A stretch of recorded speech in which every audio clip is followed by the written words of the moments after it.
I just did 43.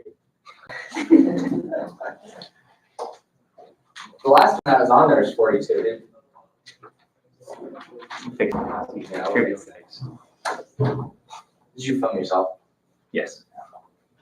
And you just totally talked about relative trisections? The group trisection. And group trisections, just knocked it all out?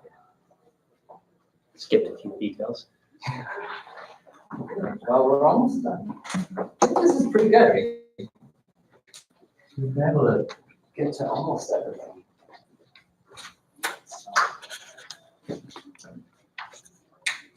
Oh, I guess you had chapters 4 and 5. 3 and 4, 7 and 5.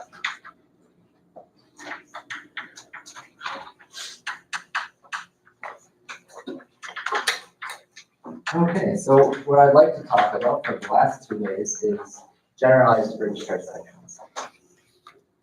So the setting here will be studying knotted surfaces in arbitrary form intervals.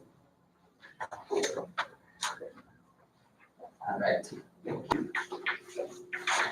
we need to back up and discuss a few basic objects, generalizations of objects we've had so far, and then we can speak forward again.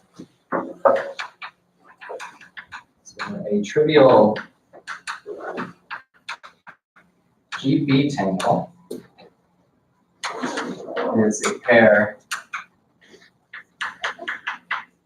HT, where H is a genus G handle body, two-dimensional, and T inside H is a trivial tangle, which we can say is it's a boundary parallel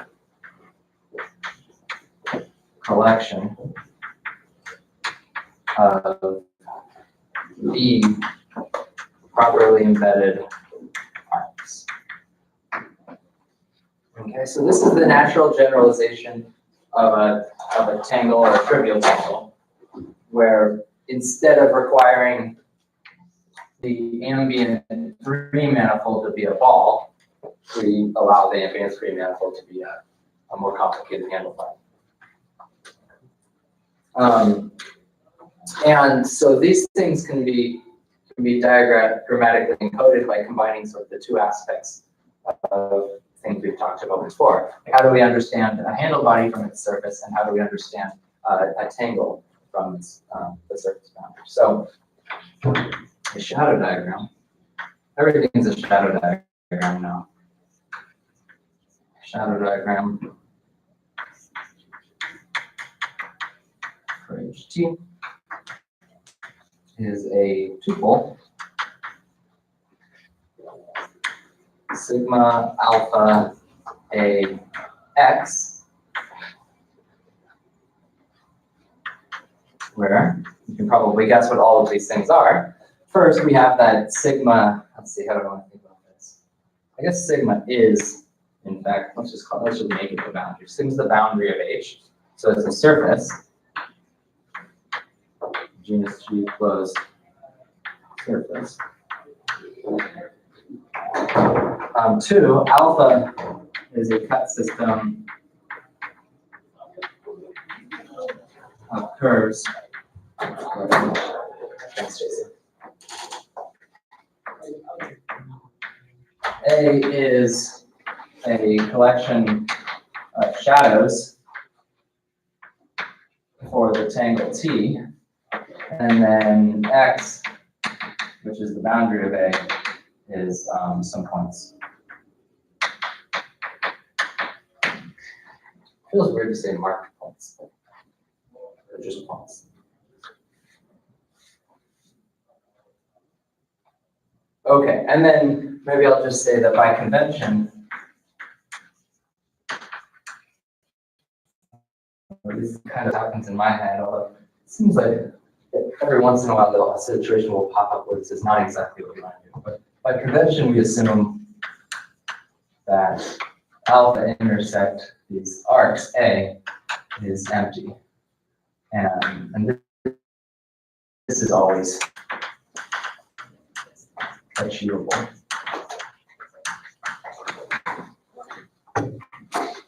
Okay, so we can draw an example, just to keep in our heads. An example or two.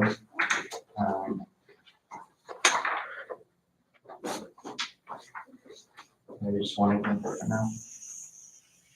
So how do we encode one of these objects? Well, we start with our surface, and we pick a cut system for the handle body. That tells us how to attach disks, and then eventually, then we also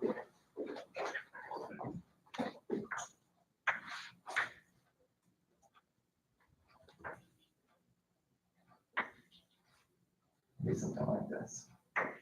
Make it slightly exciting, but the idea is, I mean, really, maybe you want to think of these points as being more standardly arranged, but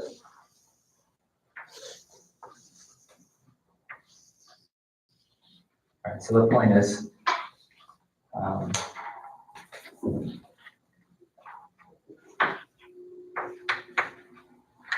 this is sort of what it looks like. And the idea is, of course, that you can perturb the shadow arcs into the interior and get something that's isotopic bow boundary to your original tangle. Now, since these arcs are just living in the interior of the handle, like, there's no real a priori reason that they're not hitting our cut system disks. Right, so, I mean, in particular, there are disks that they're hitting, so maybe I can draw this one on here, right? This is a cut system. This is a cut disk for the handle body. And so if I, for example, if I were to slide this over this, I get that, and now it intersects. But what you can sort of see is that just by isotoping this curve, I can pull it off of, I can isotope it off of these points. Kind of like this. And that's still, as an isotopy class of a curve on the surface, that's still the same curve. What I don't want to do is move the points. Okay, that you should think of the points as really being the thing that is fixed. Because if you can move the points, think about a trivial tangle, you can undo it. Right? We can undo trivial tangles by acting by some braid, in this case, something that we call a surface braid. But that's why it's sort of okay to just assume that everything is disjointed. So when you say alpha intersect A, it's disjointed, not just talking about the endpoints of. Yeah, and I'm not just talking about the endpoints. If you push up to the surface. Yeah. Yeah, and maybe this is sort of like,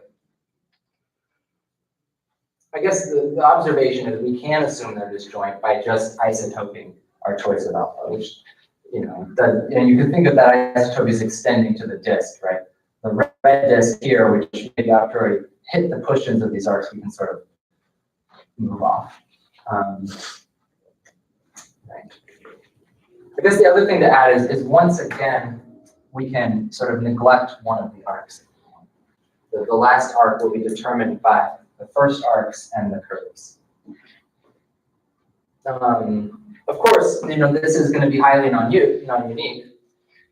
And then the proposition is that there's some moves relating any two shadow diagrams corresponding to the same trivial GB tangle. So,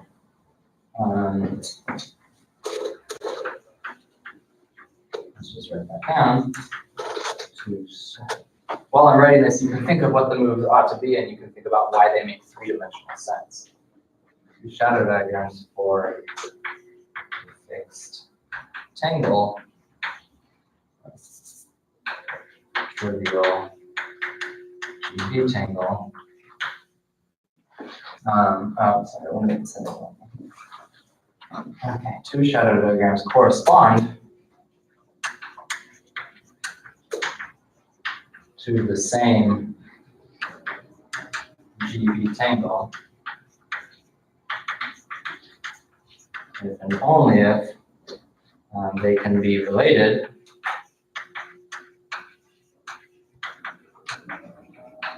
by a finite sequence of the following moves.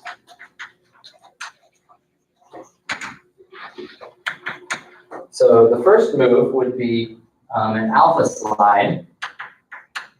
I'll just leave it at that.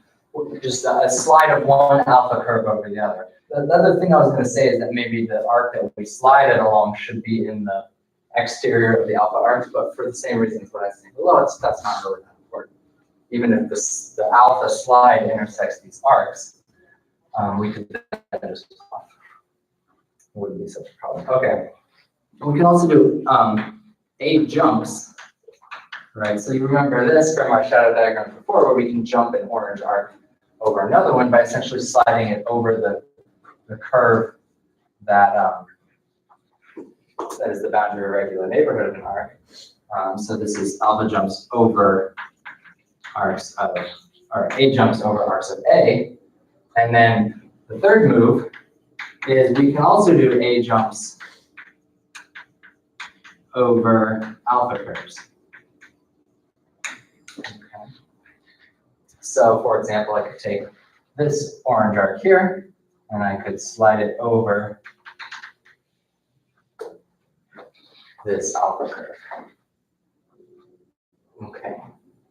And so you can think about why that's the same three-dimensionally. I mean, the right idea is to think about the fact that this orange arc is really just a little trivial arc living inside the handle body here. So whether I sort of pull it up to where it was, or whether I sort of push it down around the back like it's written now, those are just 2 different choices of isotoping it to the boundary.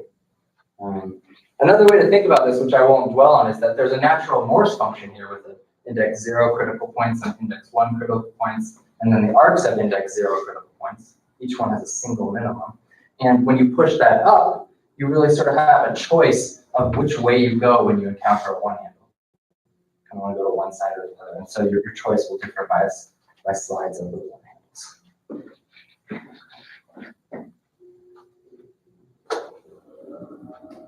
Okay. Oh, and then the fourth move is just isotopy. Isotopy of alpha, and I know I can set them. Isotopy of A relative to X.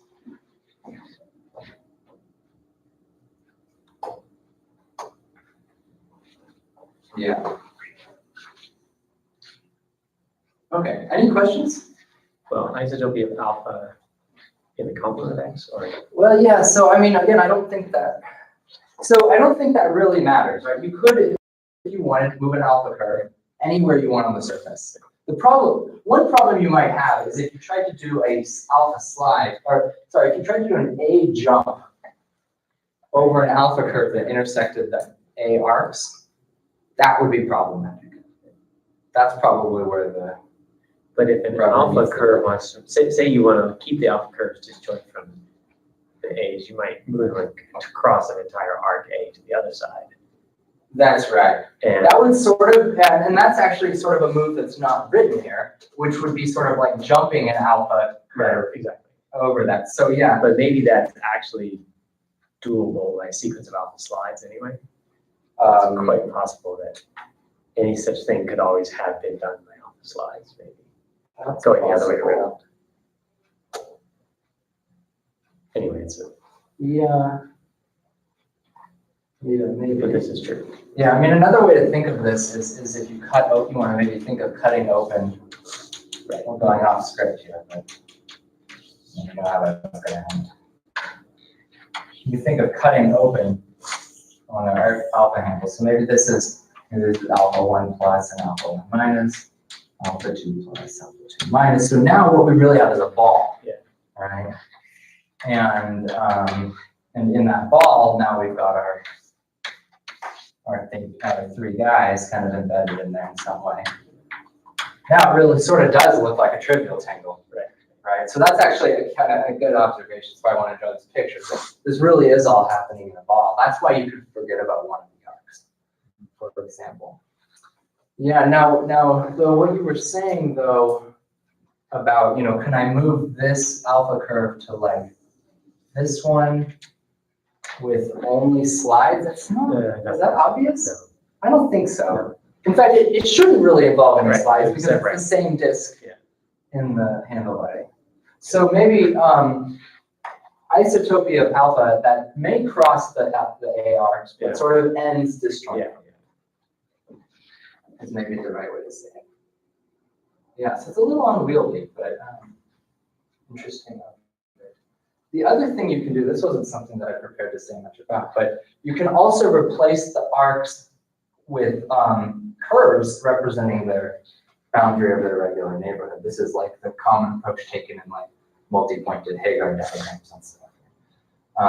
And the idea there, again, is that, this is an arc in the interior of this guy. It's got this little bridge disk. Well, one way of encoding this is to sort of think about having, I guess, one way of encoding the exterior of this is to think about having a disk that's the neighborhood, the cap of this bridge disk. And if you do that, then you can actually throw away the disk information. I guess that's more of a diagram for the tangle exterior than it is for the relative pair. I wonder if there's something interesting with that distinction in this four-dimensional case where things aren't as well determined by their exteriors as in the three-dimensional case. Anyway, like I said, didn't prepare to say anything about that. Okay, any other questions? This is good.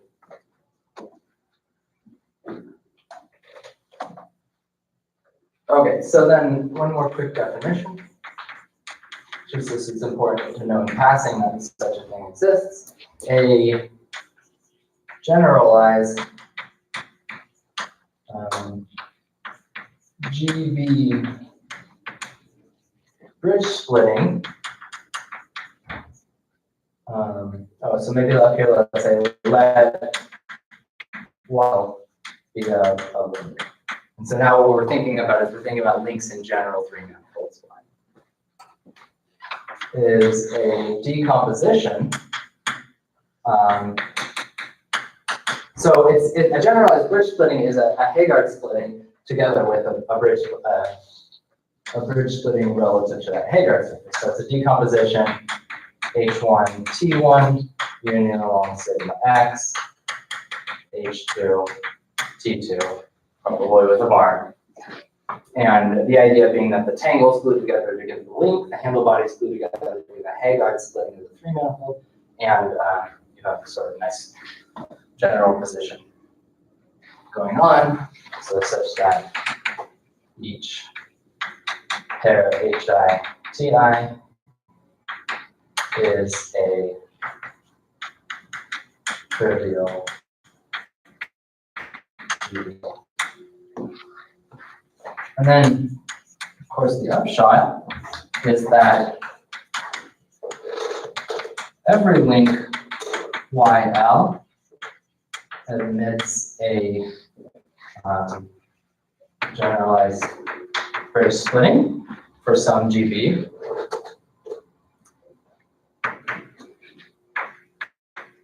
And any two such splittings for a fixed link are stably equivalent. So what do I want to say here? I want to say, I'm going to be vague and precise at the same time. Have a common stabilization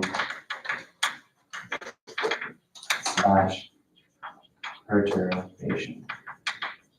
Okay, and there's a relevant reference here, which is Lay in 2000 gave a new proof, a very simple, straightforward proof. I think I maybe even referenced this when I was talking about all of those three manifold theorems and how they related to each other. Gave a nice proof of Reidemeister-Singer. And Alex adapted that to the setting of generalized bridge splittings in the sense of perturbation from one of his papers. And the basic idea is you can do Haggard splitting stabilizations until the Haggard surfaces are isotopic. And then you can perturb the link, which you can also think of as an isotopy of the surface, until the two bridge surfaces are isotopic themselves. Okay. Cool. Okay, so let's look at what the example. So anyone who's sort of spent time thinking about not anything like that will be familiar with these things like doubly pointed Hagar diagrams or multi-pointed Hagar diagrams, this kind of way of thinking about lots of links. So the example I'm going to give is sort of the standard example from there. So let's go on a torus. Let's take the standard Hagar diagram for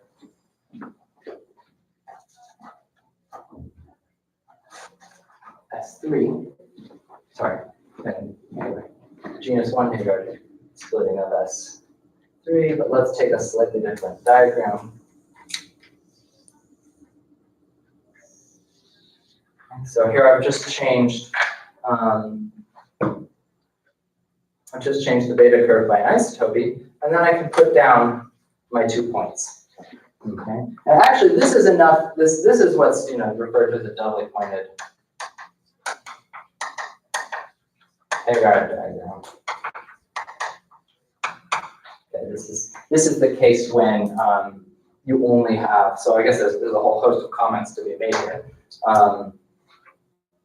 One possibility when you're talking about generalized bridge splittings is that interesting knots and links can be encoded with only a single arc to each side, because you can use the topology of the Hagar splitting to mix things up, as this example shows. So, and if that's the case, then the shadow diagram, right? I guess I didn't really define it for splittings, but that's okay.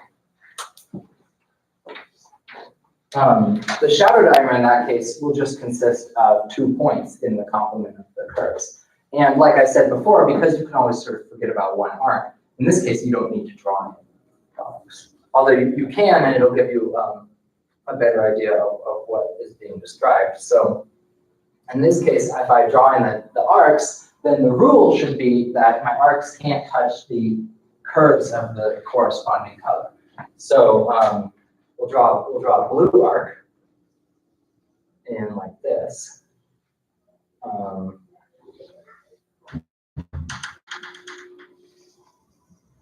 That connects the dots in the complement of the blue curve, and then we'll draw a red arc that connects the dots in the complement of the red curve. And then if we come over here and we think about what we've drawn, using the fact that this Hagar splitting of S3 is very literally a decomposition of the blackboard into 2 solid handle bodies, which we can sort of see. What we want to do is we want to push our blue arc, our purple arc, slightly out into the outside handle body, in which case it sort of does this sort of thing.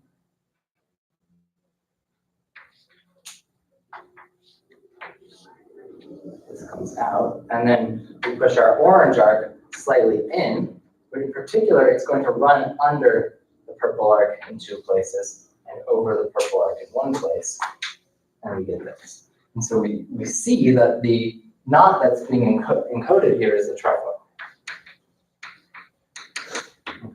So this is interesting.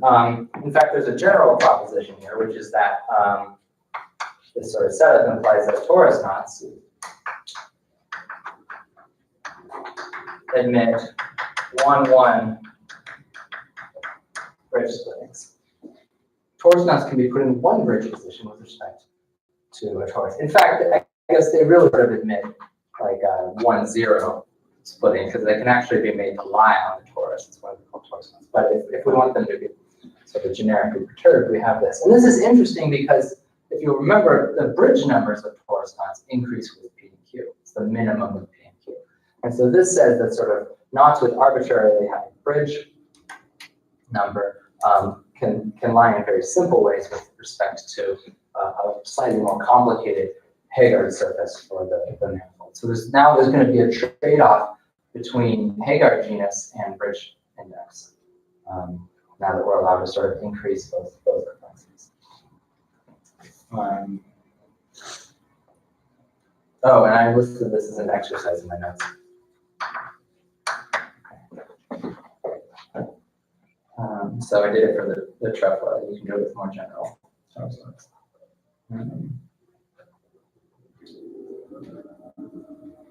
Oh yeah, maybe I'll just give one. I'll give another example, but before I do that, let me mention something called meridional stabilization.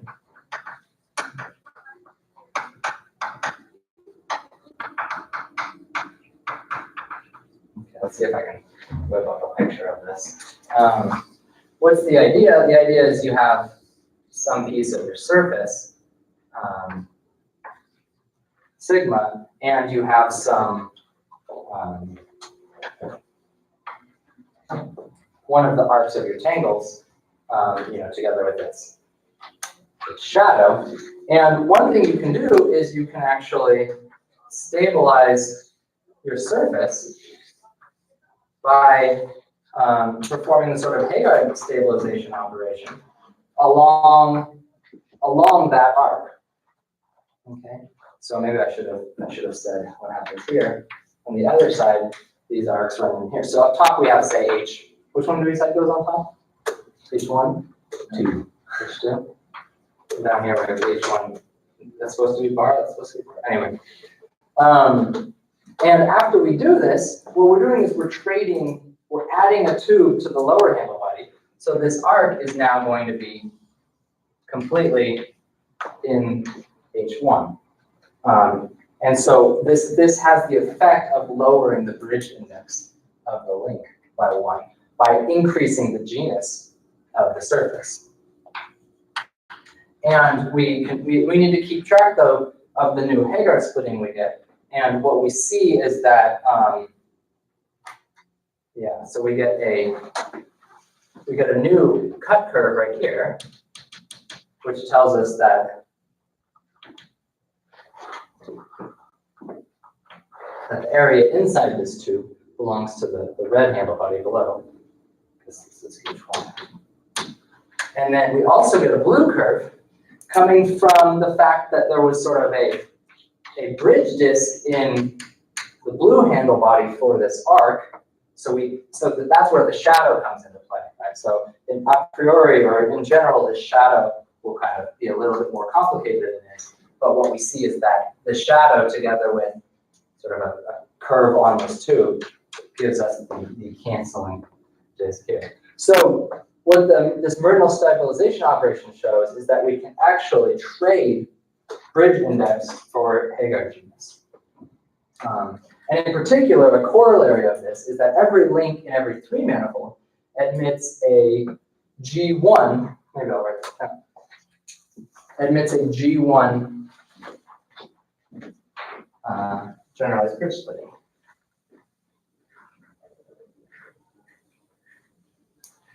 In fact, I guess you could go even one step farther, and you would get maybe what we would call a G0 or a G+1,0 splitting, in which the knot is actually a core of the handle body. Did we talk at all about Hagar splittings of link? I guess we did, yeah. So that's exactly via Hagar splitting of the link. So the corollary is that every YL admits a G1 generalized bridge splitting, i.e. is described by a doubly pointed Hagar diagram. This is for knots, right? Yeah, this is for link knot. Oh, sorry, very good. Oh, thank you. Every knot. Very good. Yeah. Admits a G1 bridge splitting. Every link admits a GC bridge splitting, where C is the number of components.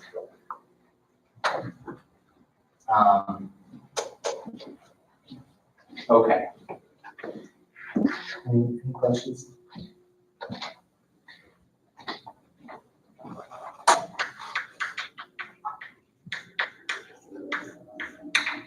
So,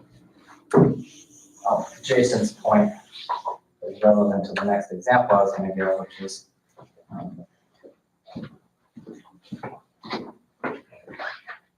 the example that's relevant to going forward where we have maybe some diagram of connect sum of S1 cross S2s, and then sitting inside, we have a bunch of one bridge copies of, or maybe even larger bridge maybe.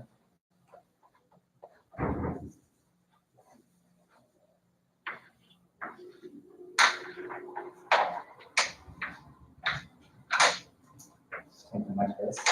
And then I guess to make the picture a little bit more general, we could also have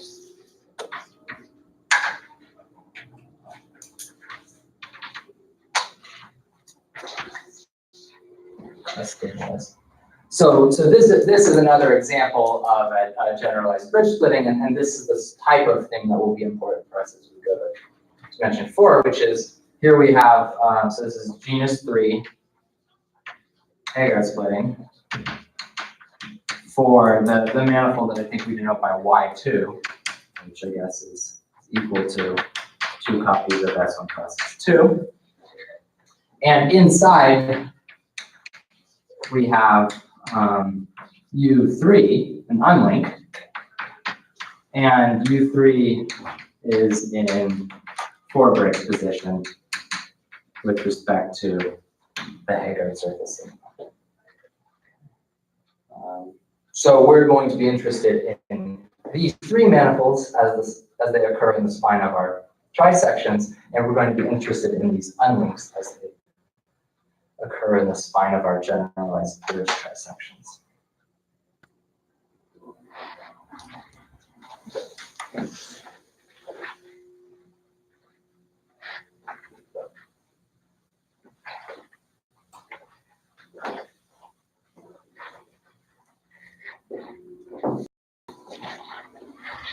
Are there any questions?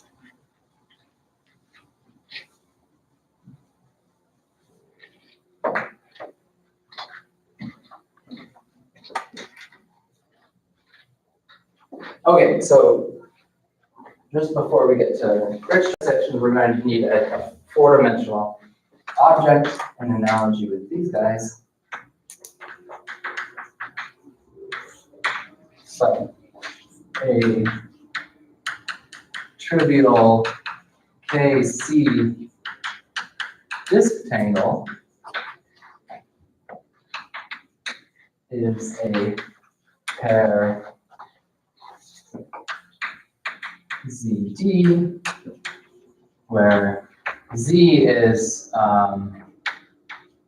it's going to be one of these guys, ZK, which is the boundary connect sum of K copies of S1 cross B3. It's a 4-dimensional one-handle body of genus K. And D inside Z is a boundary parallel collection of C properly embedded disks. So this is just the obvious generalization of our notion of a trivial disk tangle in the 4-ball to the setting of these slightly more complicated 4 manifolds. And of course, a good way to think of this is the following proposition, which is that if we take a trivial GB tangle,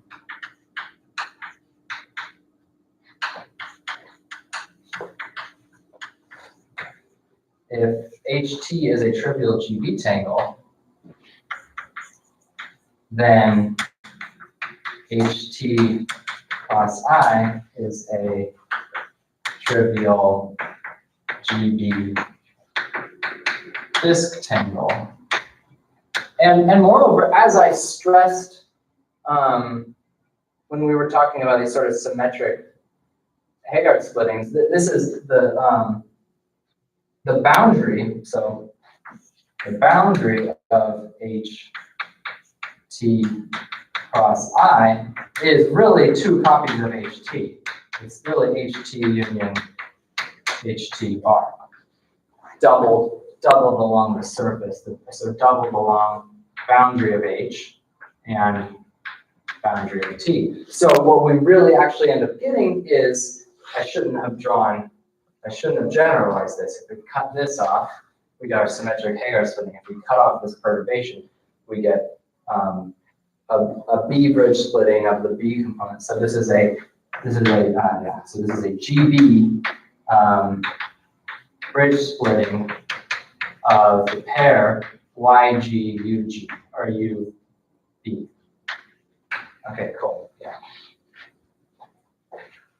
I think that's right.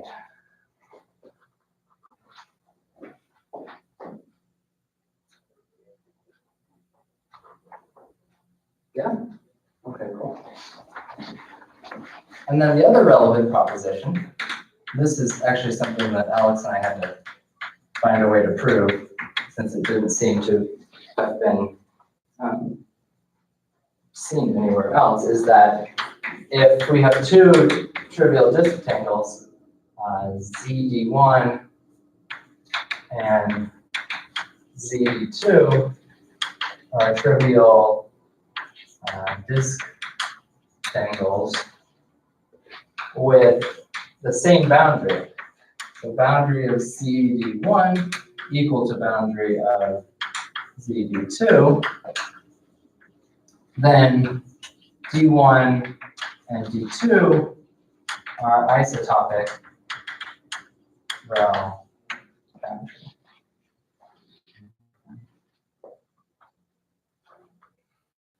This actually, the proof of this would be actually a really good exercise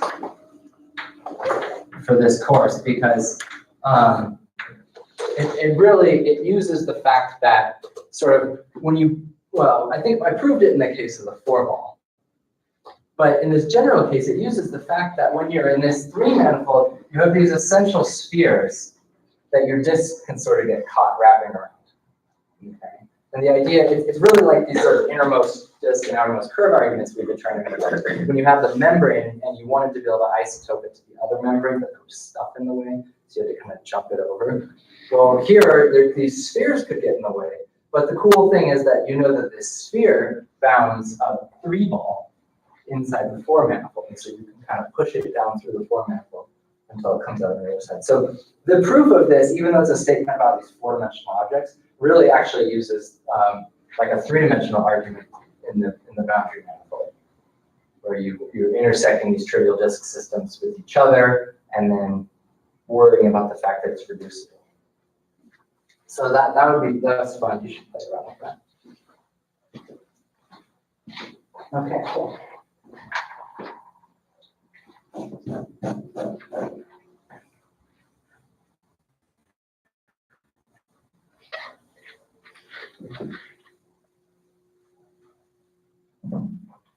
Okay, so from now on, I think we'll let XS be a surface length. And by that, I mean a smoothly embedded closed surface in a smooth 4-manifold. And then we have our main definition. So a GK BC, let's say, generalized bridge trisection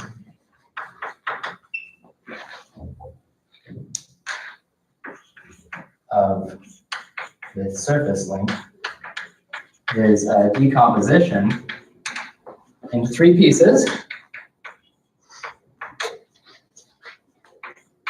Z1, D1, union Z2, D2, union Z3, D3.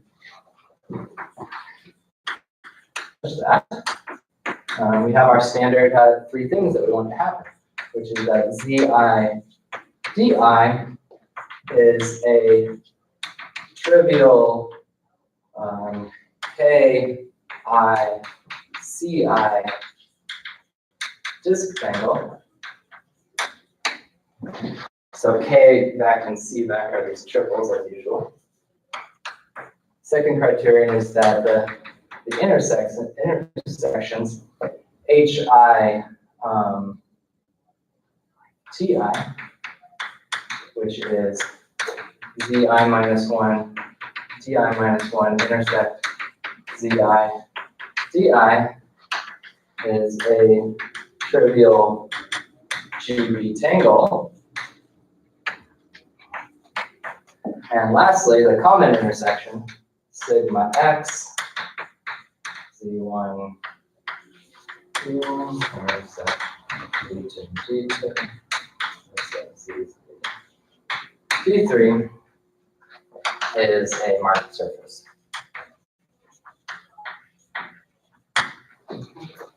And we can import all of our notation and convention from the aspects of this we've already seen, namely trisections and bridge trisections in S4. So we have a core surface, we have flanges, we have sectors, we have the bridge points along the sphere. What do I call them, bridge points? Do you have a funny name for them? Okay. We have the seams and the patches. And we also have, for example, the boundary of ZI-DI is, say, YI-LI, which is a copy of, this notation is a little bad, but it's a copy of YAI-U, the standard three-manifold link pair. Okay. And then the thing that you naturally get out of a bridge trisection then is a shadow diagram, because each of the trivial tangles, I guess the first thing to say is there's a lot to say. I didn't really write down the right order to say them. But what is there to say?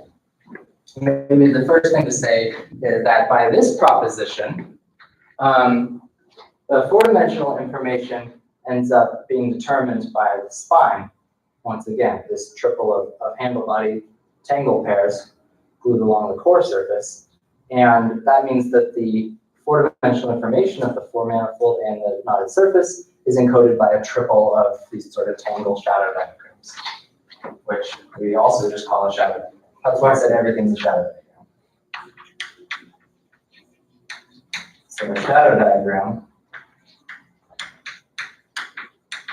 is a tuple sigma alpha 1, alpha 2, alpha 3, A1, A2, A3, X, such that, such that the things that you want to happen.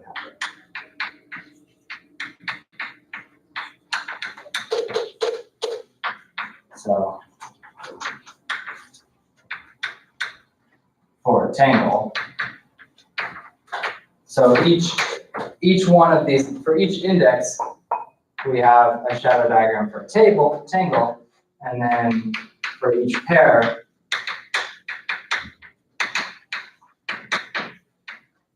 we have one of these generalized Haggard or generalized bridge splitting shadow diagrams. And these are shadow diagram for a generalized bridge splitting. Okay. And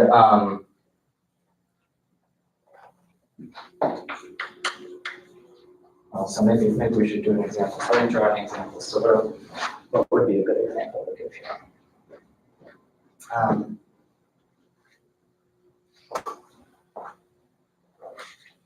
Maybe I'll see. Well, okay. Let's just. Let's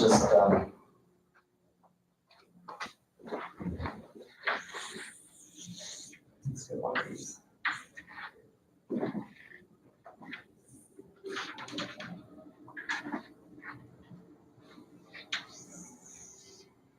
Okay, so let's describe a generalized bridge trisection of a surface in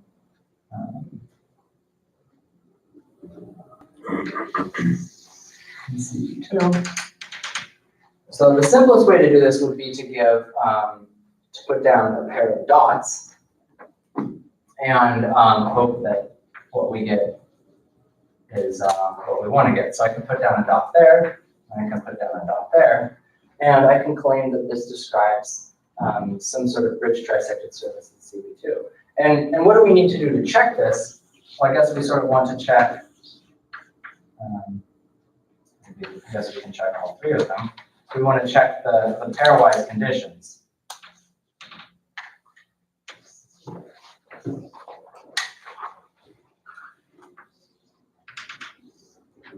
So we already know that this is the sort of trisection diagram that we want. And then if we throw away a curve, we see that sort of the unique way to connect these with a red and blue arc is to connect them in the obvious way. And so this is indeed a bridge splitting of an unknot in S3. And similarly, this one says this is a little bit more interesting because now we can connect this with a red arc thusly, but we're gonna have to, well, maybe I could have gotten away without doing that, but anyway, we can get something like this.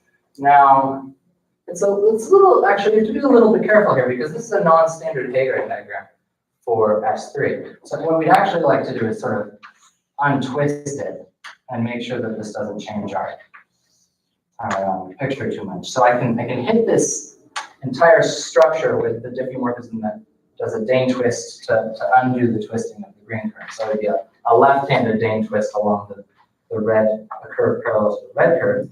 And so this, let's see, what is the effect of this? The orange curve is not changed, and the yellow curve gets twisted halfway around, like that. And now we can really see that we're in our standard S3, and we can see very clearly that this is an unknown. So that checks the second one, and then I suppose I can leave this one as a exercise. Actually, this one's easy again because could have I done that here? I guess I could have done that here. I could have just gone around the back. Okay, this was more pedagogically interesting one. These can be connected in next to there. I guess I should always be able to do that. So the point is, what we have here is a this is a 1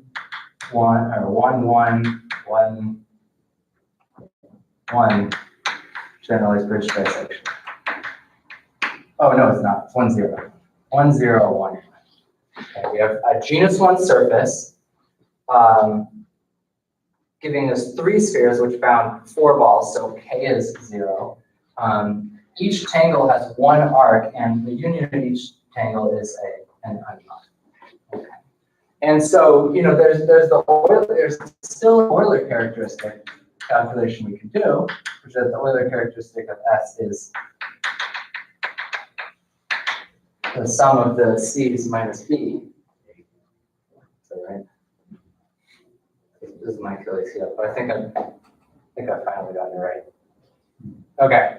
And so what do we see in this case? We see that the Euler characteristic of this surface is 1 plus 1 plus 1 minus 1 is 2. And it's connected, so I guess it must be a sphere. So this is a bridge trisection of a sphere in CP2. And I guess the next question is, which sphere is it?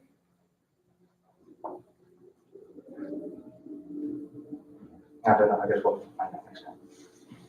So it's this is CP1.